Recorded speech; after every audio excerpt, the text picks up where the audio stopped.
Bismillahirrahmanirrahim. Alhamdulillah, salatu wassalamu ala Rasulillah wa ala alihi wa sahbihi wa mawala. Assalamualaikum warahmatullahi wabarakatuh. Waalaikumsalam warahmatullahi wabarakatuh. Ikhwan akhwat yang dirahmati Allah Subhanahu wa taala, apa kabar? Selamat datang di acara Bincang Inspiratif bersama Al-Fagir Isa Al-Kaf di Radio Silaturahim 720 AM bersama radio-radio yang menjadi mitra Radio Silaturahim di Sukabumi, di Batam, di Bondowoso, di Banyuwangi, di Yogyakarta, dan bagi ikhwan akhwat yang menyimak melalui radio streaming, kami ucapkan selamat datang, semoga Anda dalam lindungan dan rahmat dari Allah Subhanahu wa taala. Ikhwan akhwat, hari ini Radio Silaturahim kedatangan, ya Allah, sampai gugup ngomongnya, kedatangan tamu spesial. Alhamdulillah, Allah. Guru kita Ustadz Ahmad Heriawan. Assalamualaikum Ustadz. Assalamualaikum warahmatullahi wabarakatuh. Sehat, Alhamdulillah. Terima kasih Ustadz sudah datang ke radio, sudah menyempatkan di sela-sela kesibukan Ustadz. Alhamdulillah. Aduh, bagaimana kabarnya ini Ustadz? Kemana saja Ustadz? Masya Allah. Sehat, alhamdulillah. Kita ya, setelah selesai tugas di gubernur selama 10 tahun, kembali ke pangkuan masyarakat, jadi rakyat biasa. Tentu siapapun di antara kita harus menerima beragam perubahan dan harus dinikmati ya. Dinikmati, bahkan disiapkan untuk siap dengan beragam keadaan. Alhamdulillah, saya berasal dari pesantren, jadi tidur di atas tikar, tidur di kursi, tidur geletakan dalam satu ruangan luas bersama-sama kan biasa gitu. Nah, ketika jadi gubernur mungkin sedikit berubah pasti ya, karena tingkat protokoler, kemudian jam kerja juga cukup meningkat, area kerja juga menjadi sangat luas. Di daerah sendiri, di kabupaten ke pelosok-pelosok, kadang rapat ke pusat dengan pemerintah pusat, kadang ke provinsi lain, kadang sesekali ke luar negeri, dan bertualang. Situasinya berubah, tentu sedikit banyak mempengaruhi situasi kita dilayani, biasa juga terlayani, tapi di sela-sela tertentu ya kita mengingat bahwa sebelumnya tidak seperti ini. Kemudian nanti juga pada periode jabatan sudah selesai akan kembali kepada seperti semula. Sudah disiapkan seperti itu, sehingga ketika selesai saya jadi gubernur, ada serah terima memori jabatan. Yang saya tuju bukan rumah, tapi saya menuju ke masjid. Masjid, kemudian di masjid sampai Isya, diam di masjid, ketika baru pulang ke rumah. Karena pada hari itu saya ingat terakhir kali saya ada pengawal, ada foreder, ada ajudan, ada sekuri, kan terakhir kali itu. Setelah itu hilang. Nah, hilangnya itu kan harus dinikmati dengan baik. Masya Allah Ustaz. Ini barangkali buat ikhwan akhwat yang nggak tahu, barangkali sedikit yang tidak tahu, Ustadz Ahmad Heriawan ini mantan gubernur Jawa Barat.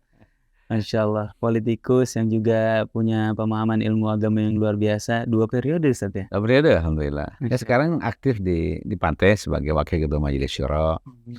Hari ini juga hari rapat nih, kemarin juga hari rapat. Sekarang juga insya Allah habis zuhur nanti ada rapat lagi. Ya, besok kembali ke Bandung, siangnya ada khutbah Jumat, sorenya ngaprak-ngaprak di kampung-kampung, biasa begitu. Keliling terus ya, Masya Allah. Alhamdulillah Ustadz dikasih kesempatan Ustadz ya, buat berkiprah di bidang ini ya. Insya Allah. Ustadz, kita nih masyarakat Indonesia kerap kali melihat ada beberapa tokoh agama yang kemudian terjun ke bidang politik. Kalau Ustadz sendiri, ini merupakan pilihan Ustadz atau memang Ustadz terbawa arus atau memang Ustadz dalam panggilan masuk ke bidang politik ini? Ya, dalam panggilan tentu. Kita terjun ke politik secara sadar ya, bahwa kita ingin berjuang memasifkan kebaikan lewat jalur politik. Saya teringat petua-petua para ulama ya, kan politik itu jalur kebijakan, dengan sebuah kebijakan dampaknya masif ke ribuan, ke jutaan orang. Dan itu tidak mungkin kecuali lewat jalur kemenangan politik. Karena itu kita memahami itu, dan ketika dapat amanah ya itu kita laksanakan. Alhamdulillah betul ternyata. Jadi saya sering menggambarkan waktu itu beragam keberpihakan program pemerintah Provinsi Jawa Barat yang berpihak pada rakyat banyak kita jalankan. Di antaranya program pendidikan yang paling saya ingat.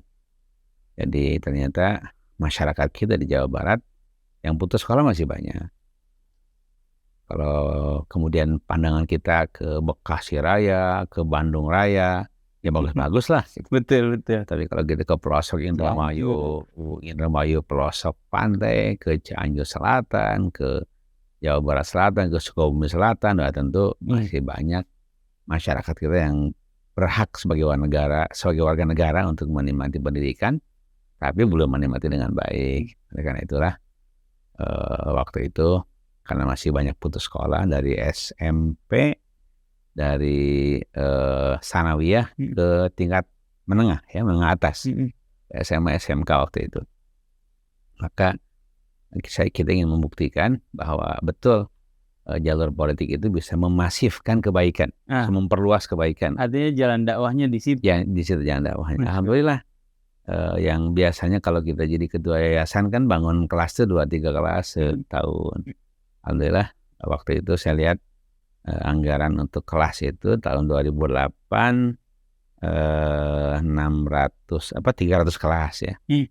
Dalam pikiran kita kan sebagai orang yang biasa hidup di masyarakat 300 kelas gede ya gitu. Kita naikkan supaya lebih gede jadi 600 kelas gitu. Ternyata ketika kita evaluasi membangun ruang kelas baru dari 300 ke 600 kelas, peningkatannya biasa-biasa.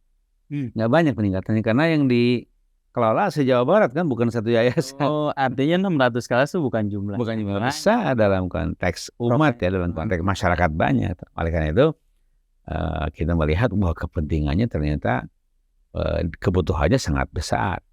Maka waktu itu tidak banyak cerita, saya kumpulkan para dinas, saya kumpulkan para pejabat Pemprov. Tahun depan saya bilang 6.000 kita bangun. Harga kaget kan mereka. 6.000 pokoknya kita adakan. Di sisi anggarannya ada, memang bisa 6.000. Akhirnya alhamdulillah selama hampir 8 tahun berturut-turut itu 6.000 kita bangun dan ternyata sukses. Alhamdulillah. Sehingga masyarakat yang sekolah juga naik kan ya. Saya teringat saya jumlahnya waktu itu tahun 2008 peserta didik untuk SMA SMK Aliyah itu 840 ribuan. Pas Ustadz masuk? Pas saya masuk. 2018 ketika kita setiap tahun membangun rata-rata ruang kelas di angka 6.000 kelas, itu naik menjadi 2,2 juta. Pesat sekali. Ya. Alhamdulillah.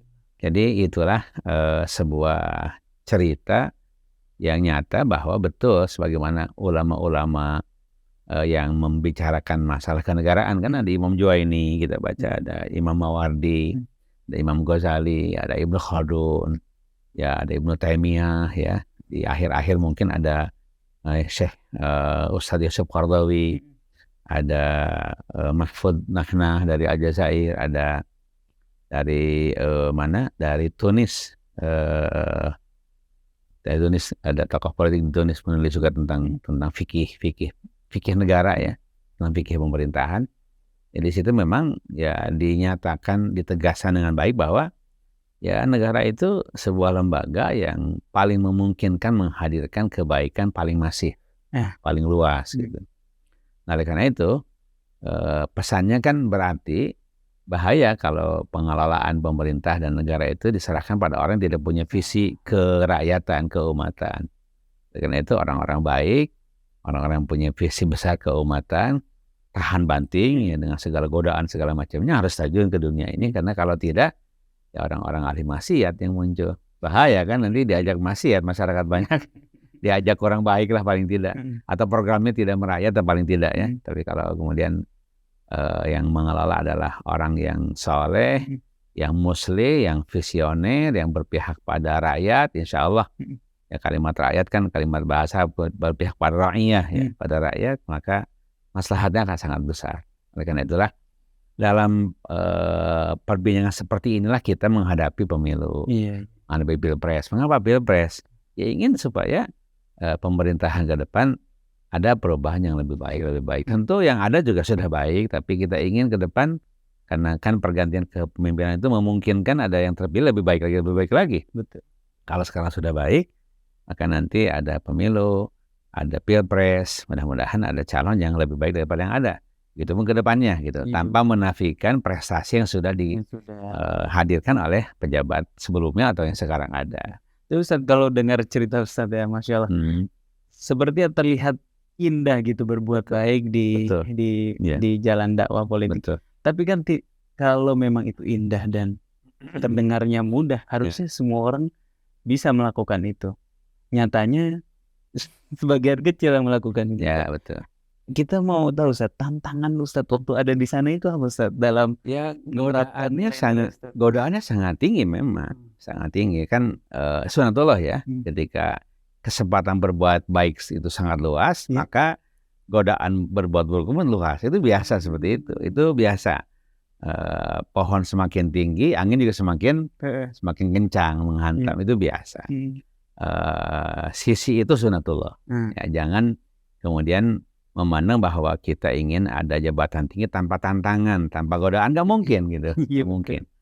Yang jelas pasti ada godaan, pasti ada tantangan, tapi perlu dicari bagaimana cara menghadapi tantangan itu. Nah, itu kan ada rumusannya. Ya, ulama-ulama kan juga mengungkapkan hal-hal seperti itu. Ya, rumusan umum bagi masyarakat, bagi kita secara umum kan, Imam Ibnu Qayyim menyebutkan seseorang akan tahan ya dari godaan materi dengan 2 persyaratan besar ya. Yang pertama punya iman, punya kekokohan muraqabatullah, ya iman yang kuat, merasa dilihat oleh Allah terus-menerus. Yang kedua, usahakan punya harta terlebih dahulu yang banyak yang halal.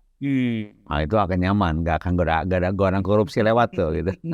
Jadi harus punya yang halal tapi Ustaz. Betul, yang halal. Jadi ada iman yang kuat sehingga iman tersebut menghadirkan muraqabatullah, menghadirkan situasi di mana dia merasa dilihat oleh Allah terus-terusan. Dan dia selalu memandang bahwa apa yang dimakan, diminum, dikelola, dinikmati itu kan ada muhasabahnya. Ada hisabnya ya. Kalau kemudian dapat uang banyak hasil korupsi, hisabnya lebih dahsyat lagi. Kalau orang berpikir rasional saja, buat apa korupsi? Di akhirat nanti ada api neraka sedemikian dahsyatnya, kan nggak ada bandingannya menikmati hasil korupsi dengan adab yang sangat pedih nanti. Itu saja terpikirkan orang akan mudah menghindari. Ya, tentu dalam konteks sosial politik, ya itu kan harta orang yang seharusnya dinikmati oleh masyarakat fakir miskin menjadi sejahtera, dinikmati oleh orang tertentu sehingga sendiri orang nggak kebagian. Itu secara politik, secara sosial. Secara ukhrawi, wow, hadap akhirat kan sangat pedih nanti gitu. Nah, itu yang pertama. Yang kedua, tentu akan sangat mudah menghindari godaan materi manakala seseorang itu sebelum menjabat sudah memiliki harta yang cukup memadai yang halal. Kan nggak goda. Jadi betul-betul ketika masuk ke pemerintahan, masuk ke dunia politik, ini ingin mengabdi, ingin membaktikan dirinya untuk berjuang menghadirkan kesejahteraan masyarakat banyak. Jadi dia nggak ada nafsu lagi dunia. Berkurang nafsunya, tertahan nafsunya. Kalau nafsu kan terus ada. Betul, iya benar ya. Nggak cukup ya. Nggak cukup selama belum berkalang tanah, belum wafat. Tetap nafsu itu ada. Hanya saja nafsu itu kan bisa dikendalikan. Pengendaliannya dengan tadi, yang persiapan keimanan, persiapan muraqabatullah dengan zikir, dengan banyak munajat pada Allah. Juga menyiapkan keluarga juga tidak kalah penting. Ya, kalau keluarga tidak menuntut untuk hidup berlebih, keluarga tidak menuntut macam-macam, nyaman. Kadang juga iman sudah dikokohkan, dikuatkan keluarga. Istri menuntut. Penting banget. Istri yang salihah itu penting banget. Pasangan yang salihah penting banget kan. Anak juga. Anak kalau anak nuntut macam-macam kan, apa ini pejabat mana bagian saya gitu. Masa orang lain dilayani kita enggak. Itu saja sudah cukup menggoda. Tapi kalau kalimat itu enggak keluar dari anak, dari istri enggak keluar, nyaman. Itu juga persiapan yang tentu harus dilakukan. Tadi yang persiapan yang agak sulit memang persiapan seseorang ketika menjabat itu sudah punya harta, memang agak sulit. Saya juga pernah diprotes kan ketika anak saya mau terjun di politik, sebenarnya jangan dulu, mending dagang dulu deh. Mending dagang dulu, mending bisnis dulu ketika sudah memadai, sudah cukup baru ke politik. Kan anak saya, Bapak gimana dulu? Ya kalau Bapak kan panggilan sejarah, kecelakaan sejarah. Belum memadai sudah ke politik, tapi kan selamat alhamdulillah gitu kan. Iya, alhamdulillah. Begitu itu. Jadi seperti itu situasinya. Tapi yang jelas godaan terbesar itu Ustaz. Paling besar itu katanya. Ya tentu ada godaan yang lain. Ancaman begitu saya pernah menghadapi. Ancaman sih tidak ya, nggak ada ancaman yang berarti lah. Ya paling demo-demo gitu, demo-demo mengancam, tidur di depan gedung sate, biasa itu. Dihadapi juga selesai, diajak makan selesai. Diajak makan. Ya saya biasa kalau ada demo, ada demonstran, ya saya sehari sebelum demo atau 2 hari sebelum demo kan sudah ada laporan dari intelijen kan. Gubernur nih ada demo 2 hari kemudian, 2 hari yang akan datang gitu. Saya tanya siapa pemimpin demonya, dikasih nomor teleponnya, gitu saya telepon, langsung kaget kan. Udah ini gubernur telepon langsung gitu. Sekarang ada apa? Gini gubernur, ya udahlah kita nanti malam makan bareng gitu. Makan bareng sehingga demonya terarah, atau kadang demonya tidak jadi. Kalaupun jadi ya terarah, cepat selesai. Menyampaikan aspirasi kita terima dengan baik. Kita memang apa yang diaspirasikan sama mereka kita terima. Memang ya udah kalau begitu pendapatnya, sarannya kita terima, kita laksanakan, selesai begitu. Jadi kan tapi emang inti demo mah seperti itu ya. Seperti itu ya. Ingin didengar. Kalau udah didengar buat apa lagi demo? Iya betul. Makanya sedapat mungkin saya biasa mendengar sebelum demo terjadi. Dan mereka juga nyaman lah gitu. Kita juga ternyata akan didemokan ini. Kita bilang masih perlu demo nggak? Sudah dijawab ini kan gitu. Sudah diselesaikan, sudah akan ada penyelesaian, sarannya diterima, ada demo nggak? Ya Pak kan sudah direncanakan mau demo juga. Gitu. Ya udah, jangan lama-lama ya. Udah direncanakan, dana udah turun nih, dana demonya, uang nasi bungkus udah dibeli. Kalau gitu, jadi kita terima. Tapi kan jadi nyaman, kita tahu semenjak awal apa yang dikeluhkan oleh masyarakat. Insya Allah. Ya banyak cerita itu diantaranya. Ya cerita yang lain mah cerita pembangunan jalan, pembangunan pesantren, pembangunan pertanian, traktor dan lain-lain kan gitu. Ya ini cerita tentang traktor waktu zaman di periode pertama itu kan, di zaman Pak SBY saat itu ada program panen serentak. Panen serentak, oke. Ya, panen serentak itu manfaatnya memotong mata rantai hama.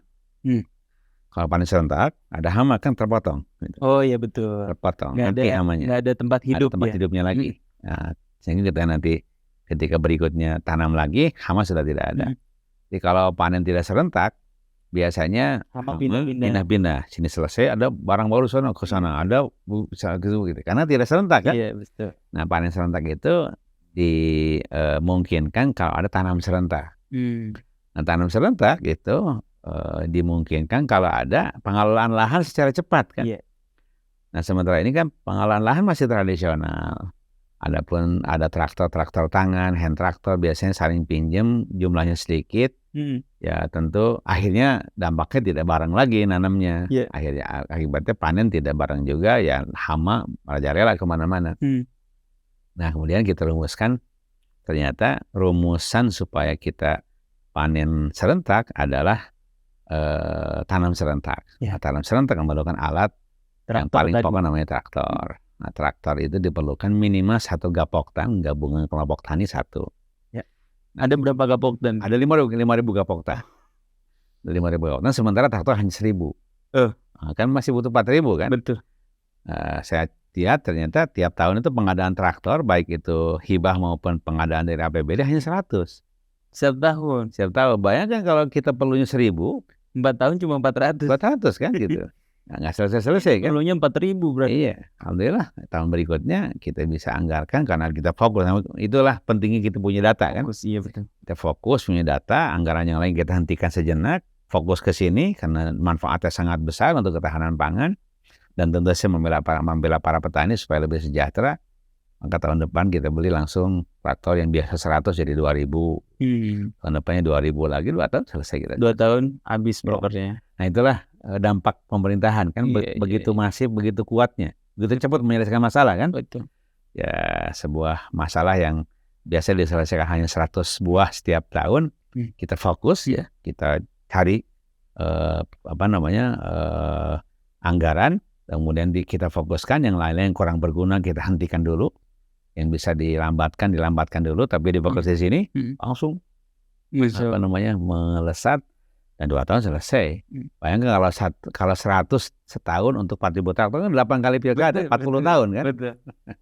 Itu diantaranya. Saya banyak cerita seperti ini kan, cerita yang menjadi pembuktian dari teori-teori pemerintahan yang saya baca waktu di pesantren dulu. Oh, Ya kan itu kita sudah baca. punya di pesantren? Belajar dulu kan, cuma waktu di pesantren belajarnya kan kurang ngerti, kan tidak menghadapi persoalan secara nyata. Betul, kita Gitu. hafal teksnya aja ya. Teksnya aja, kita Mawardi kita baca, kita Imam Juwaini kita baca sambil kurang ngerti kan. Tapi ketika saya jadi gubernur baca lagi, wah mulai jelas kan gitu. Karena kita menghadapi situasi yang real nyata di depan dan kewenangan kita pun dipegang di tangan kita. Betul. Sehingga apa yang kita baca kita laksanakan gitu. Masya Allah. Begitu itu murni pemahaman seperti itu saya dapatkan di pesantren itu karena baca kitab-kitab tadi. Saat ini kan 2 tahun ini adalah tahun dalam tanda kutip pesta politik, Ustaz. Betul. Kita warga Indonesia itu mau nggak mau berkontribusi, setidaknya kalau memang kita nggak berkontribusi untuk memajukan satu orang, kita menunjuk satu orang. Dari pengalaman Ustaz sekian lama menjadi pemimpin, barangkali hal-hal apa saja yang harus kita lihat dari pemimpin, Ustaz? 5 hal deh, Ustaz, buat pendengar Ya tentu pertama pemimpin tersebut sehat rohani jasmani gitu. Itu pasti sebuah keharusan. Sehat jasmani rohani termasuk ya bermoral, berakhlak yang baik. Dalam konteks undang-undang itu nomor 1 syaratnya kan bertakwa kepada Tuhan yang Maha Esa. Saya kira sudah diwakili oleh bunyi undang-undang kan gitu. Yang kedua tentu dia memiliki kemampuan mengelola negara. Dilihat dari mana, Ustaz? Bisa dilihat dari kalau orang belum mengalami memimpin, dilihat dari kemampuan berpikirnya, narasinya, perbincangannya tentang masa depan bangsa, kan bisa kelihatan di situ kan, perbincangan tentang masa depan bangsa, punya narasi besar, punya keberpihakan pada rakyat banyak, punya konsep memajukan kesejahteraan, punya konsep untuk membangun kemandirian bangsa ya. Karena pada dasarnya ya sebuah negeri diberi sumber daya alam oleh Allah yang memungkinkan bisa berdiri sendiri. Gitu kan. Nah, ini perlu kemampuan kita lihat dari ide yang dia bawa. Dari gagasan dia bawa, mungkin gagasan narasi yang dia bawa, atau dari track record. Yang ketiga track record. Track record itu seperti dia pernah jadi gubernur sebelumnya, pernah jadi menteri sebelumnya, gitu kan. Itu kan track record, dia punya pengalaman. Ini sangat penting tentu pengalaman itu, karena dari pengalaman sebelumnya yang sudah baik direplikasi ke tempat yang lain yang lebih besar, gitu kan. Itu lebih memungkinkan ya. Saya kira biasa di mana-mana mantan menteri di Amerika menjadi presiden atau mantan gubernur di Amerika jadi presiden kan biasa seperti itu. Dan sekarang di kita sudah mulai ya. Dulu kan presiden itu selalu orang pusat kan. Ya, dua periode ini kan sudah orang daerah ya. Alhamdulillah. Mantan wali kota, mantan gubernur, kemudian menjadi presiden 2 periode Pak Jokowi sekarang. Saya kira ya track record seperti itu sudah bisa jadi acuan. Nah, ke depan juga memungkinkan dong ada para mantan gubernur, para mantan menteri yang akan bisa maju kan gitu. Ya, paling tidak sudah tergambarkan siapa orangnya, tinggal masyarakat secara sadar membandingkan di antara putra-putra terbaik itu siapa yang paling baik gitu. Jadi ya sudah ada siapa yang paling baik. Kemudian kalau selain memang sehat jasmani rohani, kemampuan memimpin, kemudian apa lagi yang bisa kita lihat? Kemampuan berkolaborasi dengan beragam pihak. Kemampuan berkolaborasi dengan beragam pihak, karena kita ingin pemimpin itu menenteramkan, merangkul semua pihak. Kan dalam proses pemilihan pasti ada yang memilih, ada yang tidak memilih. Pada proses seseorang dipilih itu ada yang memilih dia, ada yang tidak memilih dia. Saya di periode pertama dapat 35% dari 3 calon waktu itu. Maknanya apa? Maknanya yang memilih saya 35, yang 65 bukan pemilih saya kan gitu. Ya. Tapi kan sikap kita harus adil pada seluruhnya. Bahwa dalam proses saya dipilih 35%, 65-nya tidak milih saya, ya saya harus adil kepada siapapun meskipun mereka tidak milih kita, karena sekarang sudah terpilih menjadi pejabat publik. Jadi pada saat saya diajukan 2 partai yang mengajukan di periode pertama PKS dan PAN gitu. Ya saat itu kan milik PKS dan PAN, tapi ketika sudah jadi ya milik semua partai, milik semua masyarakat yang ada. tidak boleh ada diskriminasi di lapangan. Dan kita jalankan seperti itu, alhamdulillah. Di masyarakat banyak cerita, saya kira Pak Aher, saya nih beda partai ternyata kebagian juga ya perhatian gitu. Oh iya, saya bilang kan saya harus berbuat adil. Nah, keadilan itu objeknya adalah semua masyarakat Jawa Barat kan, tidak dipilah-pilah oleh.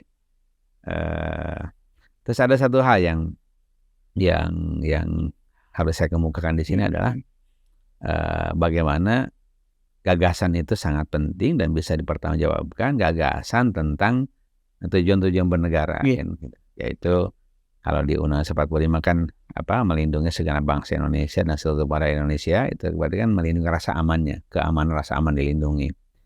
Ini memajukan kesejahteraan umum, ya kesejahteraan secara umum, rafahiyah, gitu, kesejahteraan, dan mencerdaskan pendidikan bangsa atau mencerdaskan bangsa.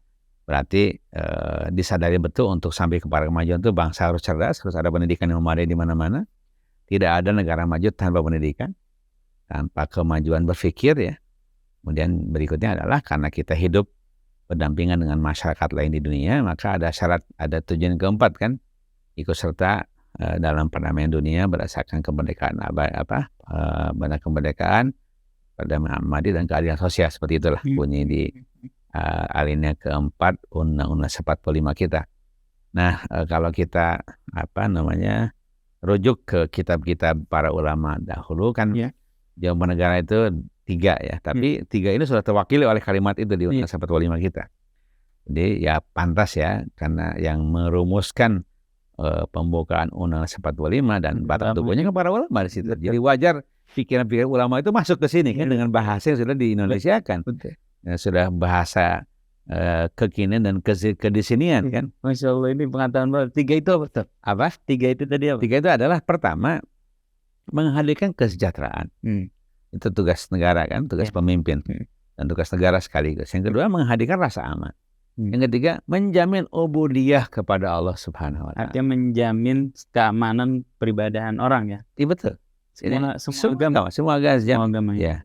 Tentu dalam konteks keislaman itu bahasanya khas keislaman ya. Iya betul. Ta'bidun nasi lillahi rabbil alamin. Menghadirkan penghambaan manusia kepada Allah Rabbul Alamin. Nah, dalam konteks umum tentu ya menghadirkan kebebasan beragama, ketaatan beragama sesuai dengan apa yang diyakini oleh warga masing-masing. Nah, tentu di negeri kita kebanyakan kaum muslimin ya tekanannya wajar kalau lebih menekankan pada kaum muslimin sebagai mayoritas. Itu kan, jadi ketika ada kesejahteraan umum berarti kan harus dielaborasi ya. Betul. Apa saja program negara, apa saja kekayaan yang ada di negeri kita ini yang berakibat ya ketika diolah, dikelola yang berakibat kesejahteraan. Kesejahteraan negeri ini. Di negeri ini. Bukan negeri orang. Bukan negeri orang. Kalau berlebih silakan ke negeri orang. Betul. Diberikan infak sedekah yang diberikan zakat begitu kan? Betul.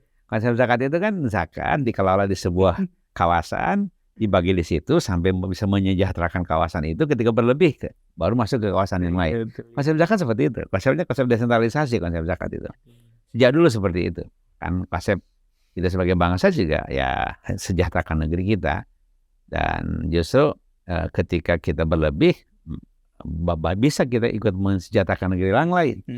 Jangan kemudian ada kebijakan yang justru malah menyejahterakan orang, kita malah tertinggal gitu. Itu kan kita punya kekayaan banyak, betul, kekayaan banyak di negeri kita. Tapi negeri kita yang masih begini-begini aja, Ustaz. Ya. Apa penyebabnya, Ustaz? Gini, jadi saya pelan-pelan ya. Iya. Pelan-pelan supaya pemirsa di rumah bisa memahami. Marhaba. Kan ada pertanyaan begini. Mengapa di negeri lain, ya, katakanlah di beberapa negeri di Asia, itu pekerjaan melimpah, pekerja kurang, gitu kan? Betul. Mengapa di kita justru sebaliknya, pekerja melimpah, pekerjaan kurang?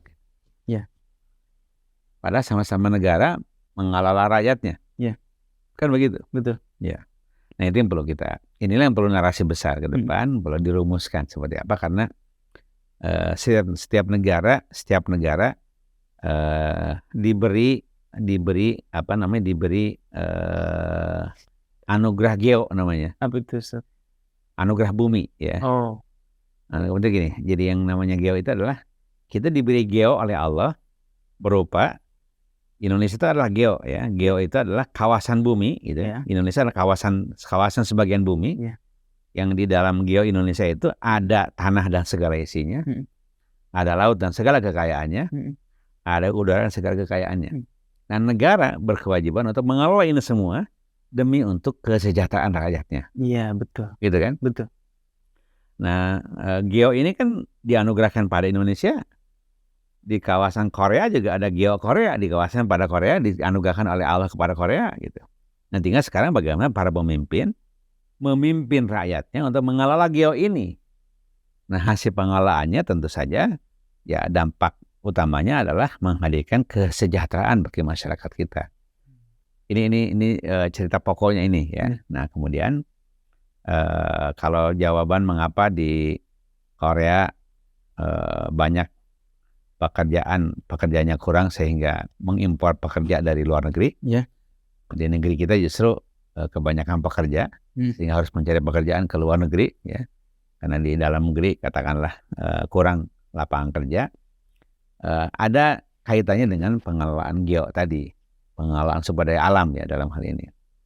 Nah, inilah ke depan harus kita suarakan terus supaya pemerintahan siapapun yang memerintah nanti sekarang maupun ke depan mengelola ini dengan baik. Jadi mengapa di sejumlah negeri maju itu pekerjaan memadai, karena ketika mereka memiliki sumber daya alamnya itu dikelola dari mulai hulu, tengah, hilir gitu. Jadi barang mentah dikelola, ada manufacturing industry, ada industri pengolahan menjadi barang tengah, barang baku. Jadi barang baku menjadi barang jadi. Nah, manfaatnya dua. Manfaatnya adalah ketika ada industri pengolahan dari hulu, tengah, hilir, dari mentah, baku, dan barang jadi, itu berarti ada denyut ekonomi. Ya. Akibat denyut ekonomi terbuka lapangan kerja. Ya. Akibat terbuka lapangan kerja terseraplah tenaga kerja dan hilang pengangguran. Gitu kan? Nah, ini saya kira yang harus menjadi narasi besar para pemimpin kita ke depan. Nah, sementara kalau kemudian kita tidak melakukan industri pengolahan seperti ini, maka sehebat apapun kekayaan alam ini dimiliki tidak berdampak pada denyut ekonomi yang menyerap tenaga kerja. Karena ketika dijual mentah, digali ini barang tambang, dijual mentah keluar, kan pekerjaannya di sini kan. Jadi dunia kerja hanya terbuka di pertambangan kan. Ketika itu pertambangan keluarlah barang tambang, kemudian dibawa keluar dijual. Kan nggak ada hilirisasi, tidak berdenyut kan, tidak menjadi barang tengah, barang jadi, tidak terbuka lapangan kerja kan, karena kita mengelola barang tambang dan kemudian dijual keluar langsung. Sebenarnya karena ketidakmampuan atau ketidakmauan, Ustaz. Saya kira inilah yang harus kita ingatkan para pemimpin kita, bahwa ya kita tidak mungkin akan sampai pada kesejahteraan yang memadai kecuali ketika kita mampu menghadirkan SDM yang unggul, kemudian SDM unggul tersebut diberi kewenangan dan diberi kesempatan mengelola SDA yang melimpah, ya, pengelolaannya itu pengelolaan yang utuh dari mulai hulu, tengah, hilir, sehingga ya dampaknya adalah denyut ekonomi terjadi, lapangan kerja terbuka dan terserap tenaga kerja dan hilang pengangguran. Gitu kan? Itu baru satu poin ya. Poin berikutnya adalah kalau ada industri manufaktur, pengolahan hulu, tengah, hilir, nilainya menjadi besar. Yang asalnya besi 1 ton itu hanya 1 juta, sementara gitu ya. Pasir besi 1 ton 1 juta, maka ketika dijadikan hilir kan sudah jadi benda besi itu. Betul. Lebih mahal. Betul. Mungkin harganya sudah bisa 1 kali lipat. Betul. Nilainya. Rp1 sudah jadi Rp100. Betul. Nah, ketika nanti dari beberapa jenis besi ini dijadikan benda hilir, ada jadi komputer, ada jadi otomotif, ada jadi elektronik, ada jadi chipnya HP, gitu kan? Lebih mahal lagi. Mahal lagi. Bisa-bisa nilai tambahnya yang di sini hanya 1 kali, di sini bisa 10.000 kali. Betul. Dampaknya apa? Dampaknya berarti uang yang dimiliki menjadi banyak. Dampaknya pendapatan masyarakat menjadi banyak. Dampaknya pajak negara juga menjadi banyak. Ketika pajak negara banyak, uang negara menjadi banyak. Maka ketika uang negara banyak berarti pelayanan sosial jalan, pelayanan kesehatan bagus, pelayanan pendidikan bisa gratis, infrastruktur bisa bagus. Itu kan dampak dari pengolahan sumber daya alam yang menjadi pendapatan rakyat dan pendapatan negara sekaligus gitu. Saya kira narasi itu yang mesti dimiliki oleh para pemimpin kita ke depan. Insya Allah, saya kira ya para pemimpin kita ke depan, ya katakanlah Pak Anies Baswedan punya pikiran itu, yang lain-lain juga punya pikiran itu, insya Allah. Ya mudah-mudahan siapapun yang terpilih, mudah-mudahan pikiran itu terbawa ya, dan dia jalankan ya. Masya Allah Ustaz ya. Jangankan besi udah jadi, besi Madura aja mah. Itu dia. Ya, jadi kira-kira di situ saya sering menggelitik pertanyaan itu tadi. Mengapa di negara lain yang sudah maju banyak pekerjaan kurang pekerja sehingga dia mengimpor tenaga kerja dari luar? Mengapa di Indonesia banyak pekerja dan kurang pekerjaan? Saya kira salah satu jawabannya adalah karena kita masih banyak aset-aset yang idle. Ya, masih banyak lahan yang tidak didaya gunakan, masih sangat banyak kekayaan alam yang langsung dijual keluar, tidak diolah di dalam negeri gitu, sehingga menjadi terputus kan pengolahannya. Jadi kalau kita menjual barang-barang kita dalam bentuk mentah ke luar negeri, ya jam kerjanya di luar negeri, denyut ekonomi di luar negeri gitu. Nanti kalau sudah barang jadi diekspor lagi ke kita. Masya Allah, makasih banyak. Jazakumullah khairan jasa. Masih banyak lagi pertanyaan yang ingin diajukan, barangkali kita jeda sebentar. Ustaz sudah berbicara lebih dari setengah jam untuk membasahi tenggorokannya dulu. Kita jeda setelah pesan-pesan berikut ini.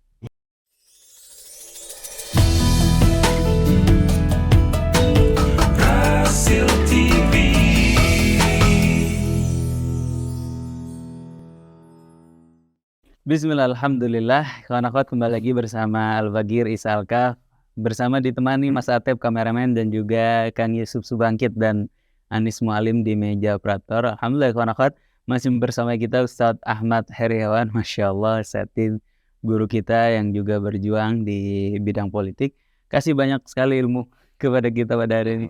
Jazakumullah khair Ustadz. Karena yang banyak hilang seperti itu Ustadz, yang banyak hilang dari masyarakat sekarang ini adalah pemahaman mereka terhadap politik. Malah banyak juga yang menganggap, di kalangan yang sering saya temui, istilah asyasah najasah, politik adalah barang najis. Wallahu alam kan latar belakangnya. Kalau yang Ghazali kan asyasatu minaddin. Gitu itu ya. Gitu justru ya, karena tugas pemerintahan dan negara itu adalah hifdzuddin wa siyasatud dunya. Jadi tugas negara itu menjaga agama dan menata dunia. Jangan terbalik tapi ya. Terbalik. Siyasaduddin. Yang terbalik memang. Jadi bahasanya hifdzuddin wa siyasatud dunya. Menjaga agama dan mensiasati, menata agama, menata dunia. Karena kalau terbalik bahaya. Jadi dunia agama disiasati. Hartanya dia jaga. Nauzubillah min dzalik. Kerap kali terjadi fatwa dipermainkan dan yang lain sebagainya. Dari anggapan ini, anggapan asyasah najasah tadi itu kan lahir dari barangkali kezoliman yang mereka terima atau sesuatu yang mereka lihat dengan pandangan buruk dan lain sebagainya Ustaz. Karena memang kurang pemahaman politik di kalangan masyarakat. Tapi alhamdulillah hari ini Ustaz hadir memberikan pemahaman-pemahaman yang insya Allah mencerahkan kita. Mudah-mudahan bisa main lagi sering-sering. Insya Allah. Ini menghadapi tahun politik, tahun yang panas. Orang pada berantem Ustaz. Yang sudah lewat kemarin di 2019 kita sedih sekali mendengar bahkan suami istri sampai cerai.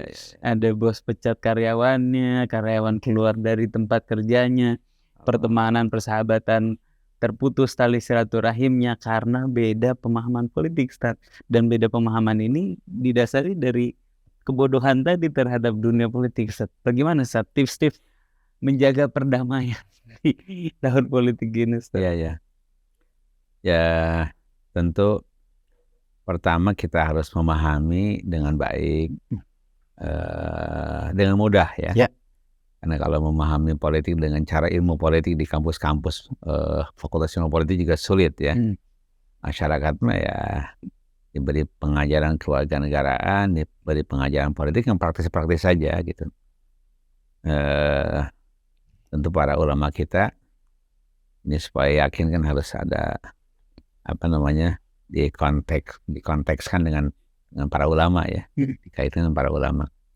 Tadi saya sebut Imam Ghazali, jadi tugas negara itu kan dua tugas besar, hifdzuddin wa siyasatud dunya. Hifdzuddin wa siyasatud dunya. Ya, memelihara agama dan mengelola dunia supaya dunia menjadi kemakmuran dan menjadi rasa aman tadi kan. Yeah. Ya kembali ke tiga tadi akhir. Kemudian ya mudah-mudahan pemahaman asal ini menjadi pemahaman yang baik, bahwa kemudian dalam prakteknya ketika menentukan pemimpin itu seringkali ada sedikit panas. Tentu kita berharap tidak begitu ya, tapi faktanya sepanjang sejarah memang ada panasnya gitu. Ada panasnya, ada anget-angetnya. Tapi ya kalau anget-anget nggak apa-apa lah, tapi jangan sampai panas gitu kan. Apalagi panasnya sampai panas fisik, ada kekerasan dan lain-lain, padahal kita sedang menentukan pemimpin. Kalau semua kita meyakini, menyadari bahwa proses pemilu itu, proses pilpres itu adalah proses menentukan pemimpin, kita ingin dan berharap ada pemimpin yang baik, yang berpihak nanti kepada masyarakat banyak, yang dampaknya nanti akan lebih cepat tercapainya kesejahteraan masyarakat secara umum. Kalau pikiran ini ada, mudah-mudahan agak meredam ya, agak meredam. Nanti kan menjadi agak hangat itu ketika para pihak, para pendukung masing-masing menawarkan masing-masing kan. Di lapangan katakanlah ada ketemu secara fisik, ada yang satu menegangkan, satu menegangkan lagi, tiba-tiba ada kalimat-kalimat yang menyinggung, kemudian ada situasi yang memanas gitu. Nah, saya berpikir situasi itu bisa dihindari dengan tadi pemahaman yang baik tentang politik, bahwa politik itu adalah sebuah proses ya, di mana kita dengan proses tersebut menentukan masa depan bangsa ke depan. 5 tahunan di negeri kita disepakati di undang-undang, di konstitusi seperti itu, 5 tahunan ada pergantian. Maka ya tiap 5 tahunan harus disiapkan memang pergantian. Nah, mengapa harus ada pergantian? Karena ya kalau baik kan bisa dipilih lagi. Iya. Kalau tidak baik ya dikoreksi, dipilih yang baru kan begitu. Betul.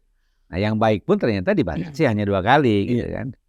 Jadi berarti ketika seseorang baik sekalipun dan kemudian dipilih 2 kali, ya tentu yang ketiganya dia harus menyiapkan penggantinya, atau masyarakat biarkan menyiapkan penggantinya. Itu saya kira pemahaman seperti ini akan meredam ya. Dan tentu hal lain juga perlu diingat, ini bukan agama ya.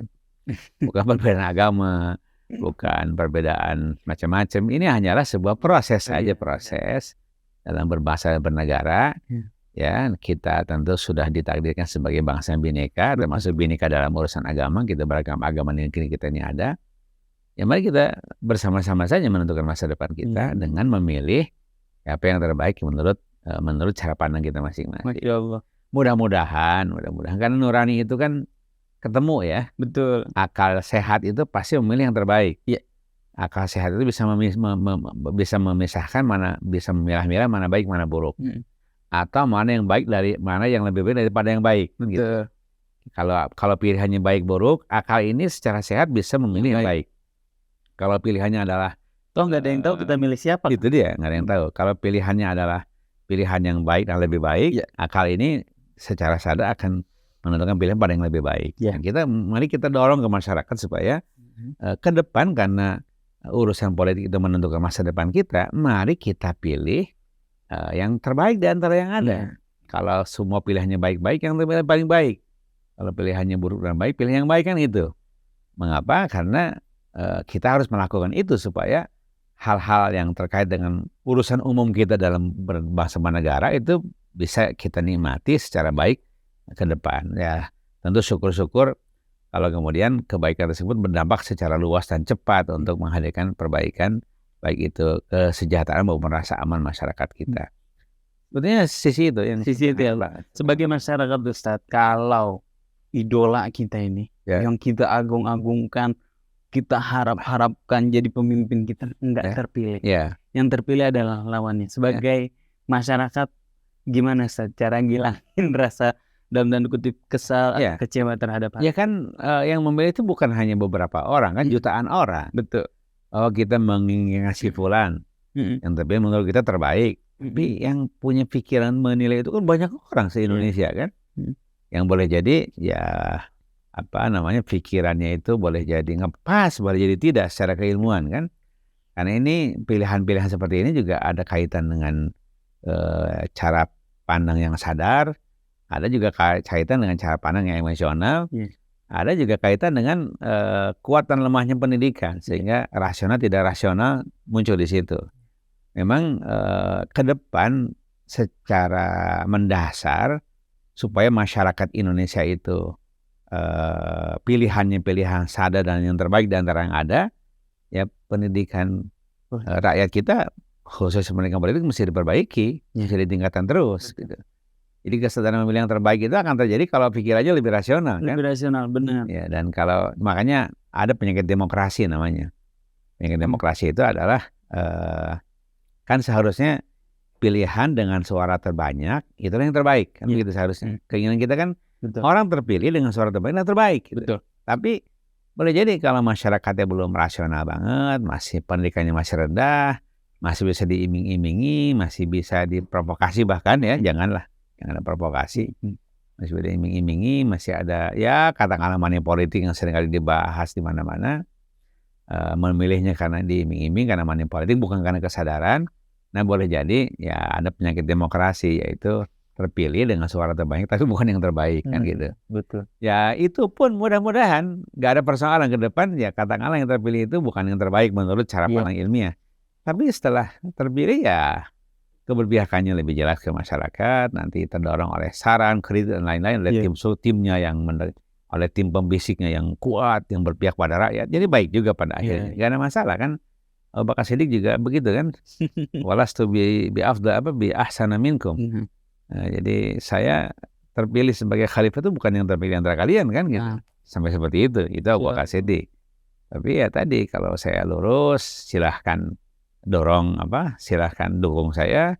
Kalau saya melenceng silahkan saya luruskan dengan pedang kan gitu. Betul. Silahkan luruskan dengan pedang. Jadi yang terpenting sebetulnya ketika dia jadi meskipun bukan orang terbaik tapi ketika dia mau menerima saran ketika dia melenceng, kemudian dia berusaha untuk berpihak pada rakyat, itu juga akan jadi yang terbaik, insya Allah. Gitu. Jadi antara ikhtiar dengan hasil itu, mari kita hadirkan dua-duanya menjadi sebuah kebaikan. Ya, ikhtiar yang memilih terbaik menurut cara pandang kita sudah kita lakukan lewat istiqoroh segala, lewat penelitian, penelaahan, lewat track record dan macam-macam gitu kan. Nggak terpilih juga, kita sudah selesai berikhtiar. Mudah-mudahan meskipun yang terpilih itu bukan yang terbaik menurut kita, nah tapi akhirnya ujungnya baik juga gitu. Mudah-mudahan begitu kan. Itu saya kira untuk meredamnya seperti itu. Tentu pada saat yang sama kita juga punya harapan kepada para negarawan ya.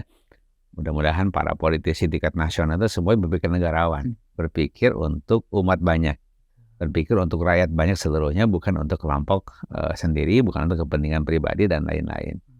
Nah insya Allah kalau pikiran-pikiran masyarakat atau pikiran para elit kita itu negarawan, ya pasti dia akan sebagai penyelenggara negara, termasuk dialah yang juga penyelenggara pemilu, gitu kan? Kan penyelenggara itu sebagiannya juga penyelenggara pemilu kan? Jadi penyelenggara negara menunjuk tim untuk menyelenggarakan pemilu kan gitu. Berarti penyelenggara negara juga penyelenggara pemilu pada hakikatnya. Sebab penyelenggara pemilu itu dipilih oleh penyelenggara negara. Nah, mudah-mudahan semuanya berpikir negarawan. Kalau berpikir negarawan, ya dipikirkan mekanisme yang terbaik, kemudian calon-calon yang terbaik, tata cara yang terbaik, kemudian penjagaan keamanan dari para pihak polisi, tentara dan yang terbaik juga gitu. Karena yang diinginkan goal yang terbaik untuk bangsa ini kan gitu. Katakanlah terjadi pembelahan ya di tahun 2014, 2019. Pembelahan tersebut menganga karena salah satu pemicunya adalah ya ada beragam peristiwa ya, peristiwa Jakarta katakanlah jadi pemicu. Juga yang jadi pemicu itu 2 calon. Gitu kan? Ya terbukti pada tahun 2004 ya. Ada 5 calon aman gitu ya. tahun 2009 Tiga. 3 calon, aman kan nggak ada masalah, nggak ada pembelahan. Karena kalau Nggak ada kelompok A, kelompok B ya. Saya nggak mau nyebut kelompoknya. Saya nggak mau lidah saya mengatakan kelompok-kelompok gitu. Iya. Karena bagi saya itu semua saudara kan. Betul. Pendukung ini saudara saya sebagai sesama anak bangsa. Kalau dikaitkan dengan nama hewan waktu itu. Nama hewan, Ya Allah. nama ya tempat dan lain-lain yang kurang sopan, nggak mau saya nyebut itu. Yang jelas dua-duanya saudara kita, saudara sebangsa dan setanah air, termasuk saudara seiman, saudara sama-sama seagama kan? Iya betul. Ya saya kira ya dalam konteks agama di dua kelompok yang pembelahan terjadi tersebut kan agamanya irisannya paling gede di Islam kan gitu. Kalau di antara dua kelompok B yang terbelah tersebut irisannya di Islam, itu saudara kita kan. Betul. Baik saudara seagama termasuk saudara sebangsa dan setanah air, ukhuwah qaumiyah, ukhuwah insaniyah. Dengan demikian salah satu cara para negarawan supaya tidak terjadi pembelahan jadi dua kelompok besar di negeri kita itu biarkan para calon itu sebanyak-banyaknya. Iya betul. Minimal 3 lah gitu ya. 3 lah ya benar. Minimal 3. Kalau 3 itu tidak ada pembelahan. Ya katakanlah 3. Ternyata di antara 3 itu ketika pemilihan tahap pertama tidak ada yang mencapai 50%, berarti kan harus ada putaran kedua. Betul. Nomor 1 dan nomor 2 tarung lagi putaran kedua kan gitu. Iya. Tapi nggak terlalu panas karena ini sudah kelanjutan dari tahap pertama gitu. Jangka waktunya pendek ya. Gitu. Jadi saya kira ya relakanlah supaya calon-calon itu lebih daripada 2 supaya ada maksud besar kita yaitu persatuan dan kesatuan terjaga. Amin. Saya kira kita ketuk mudah-mudahan para pimpinan bangsa itu betul-betul jadi negarawan. Jangan kemudian memperkaya diri ya. Kukuh dengan pendapatnya. Jangan sampai kukuh dengan calon yang dipandang akan jadi penerusnya dan lain-lain gitu ya. Biarkan masyarakat mewakili sebagai warga negara ya, sebagai bagian dari negara untuk menentukan masa depannya lewat pilihannya masing-masing pada pemilu yang akan datang. Jadi salah satunya selain tadi cara-cara kefahaman tentang politik dan lain-lain, mari kita ya ajak para pimpinan di tingkat pusat untuk berpikir negarawan dengan cara salah satunya membiarkan para calon berlaga lebih dari 2 pasang. Jadi 3 pasang lah minimal, insya Allah akan lebih aman. Sesuatu yang pernah terjadi di tahun 2014 dengan ada pembelahan dan 2019 juga ada pembelahan sampai ada situasi yang memanas, itu tidak terjadi lagi. Saya pikir itu juga. Insyaallah, jazakumullah khairan jazaa Ustaz, banyak sekali pelajaran yang kita ambil pada hari ini. Semoga Ustaz sehat selalu. Amin. Dan ditemani langkahnya oleh Allah Amin. Kita lagi tetapkan hatinya di jalan Allah Subhanahu wa taala. Ustaz sehat selalu Ustaz ya. Ya Allah. Makasih sudah mampir Ustaz jauh-jauh ke sini Ustaz. Alhamdulillah. Masya Allah. Terima kasih juga ikhwan akhwat yang sudah menyimak sejauh ini. Mudah-mudahan apa yang disampaikan Ustaz Ahmad Heriawan tadi bisa menjadi wasilah hidayah buat kita semua. Amin. Makasih Kang Atep kameramen dan juga Kang Anis Mualim di meja operator dan Kang Yusuf Subangkit. Saya Isa Alkaf beserta kru yang bertugas mohon undur diri. Mari sama-sama kita tutup dengan membaca doa kafaratul majlis. Subhanallah. Bihamdika asyhadu an la ilaha illa anta astaghfiruka wa atubu ilaik. Assalamualaikum warahmatullahi wabarakatuh. Assalamualaikum warahmatullahi wabarakatuh.